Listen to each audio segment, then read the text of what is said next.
Vaheguru, Vaheguru, Vaheguru, Vaheguru, Vaheguru. Okay, Waheguru Ji Ka Khalsa, Waheguru Ji Ki Fateh. So we're doing Q&A in Niagara Falls. Thanks very much to the Singhs who brought me over here from Toronto. The first question asked is, as Christi Jeevan we have to work, earn money, pounds, etc. What if you have a desire, a bairag to do a lot of bhakti, like maybe 101 Japji Sahibs daily or 25 Sukhmani Sahibs daily? Is asking Maharaj, Waheguru, for the chance to do this by winning a lottery or getting riddhi to take care of money side of life wrong? You see, what you're asking Maharaj to do is break the normal law of how things work, right? Winning lottery, if every person who wants to do bhakti won the lottery, then what would happen next? People will start doing bhakti to win the lottery. Because you know what the rest of the world is like, yeah? They basically see spiritual people and they test them. They kind of look at them and say, oh, I wonder if this guy's really rich, then maybe it's better to do bhakti to be rich. We don't want to, I don't think Maharaj would want people to be doing that because it gives the wrong incentive. The incentive to do bhakti should be that you want to do bhakti for Waheguru, right? And just to worship them because you love meeting them when you do Naam Simran. So I think that you're asking for something which is not part of normal hukum, so we shouldn't. Now, let's say you wanted to get a good job and work hard and be successful in your business, well, that's normal, yeah? And every Sikh will ask for that, because I mean, who else are you going to ask? At the end of the day, there's only one Waheguru, there's only one giver, Dada Ek hai, Sabko Devanhar. So he's the only person who gives, so therefore, that's the person you would ask, right, for help. Anyway, some people get a bit of hankar and they start thinking, oh, I don't want to ask God for help, I want to do it myself. Well, that's a bit strange because actually God does everything for us. Maharaj says, So kyo visre, in sab kich diya. He gives to everybody. And also, Japji Sahib says, De da de, land de thak pahe. Right? Which means that some people get tired of taking, but actually Waheguru gives and gives. So actually what we should try and do is do as much as we can, and whatever we get, whether we get less or a lot, we should be thankful.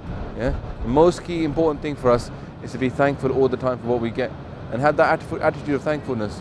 So actually what we need to be very clear about this. Maharaj is asking us to be content regardless of what we have, and if it's not in the hukum right now that we can do more part because we haven't got so much, then we need to be content in that much bani. But also it may be the case that we can reduce our desires. Like we don't need a lot of money. Maybe everybody around you is living in a five bedroom house. People have massive houses here in Canada. Maybe you could be happy in a small apartment.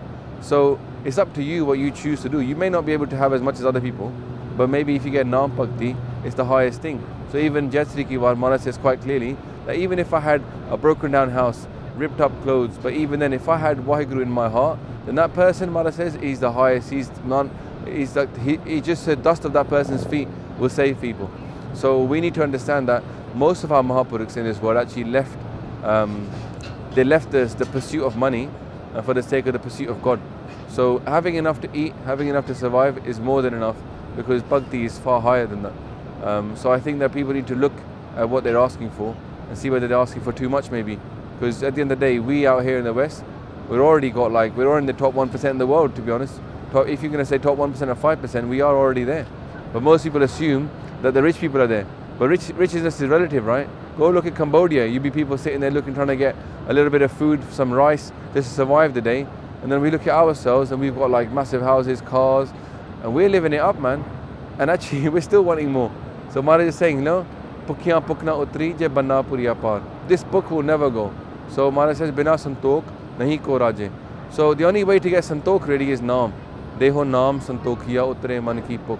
So the first thing is to start off by doing Naam and to get that Santok for what we have and live happy in that. And then actually we can try to reduce our money just so that we can do more bhakti. So Maharaj will help obviously. Maharaj says, Santan ke karaj aap khaloya, har kam karavan aya ram. So he himself comes to do the things for us. And I've noticed that myself, when I set the business up, we set it up ethically and it was successful. And I think because we stuck to Guru Sahib's principles and never tried to mess people over.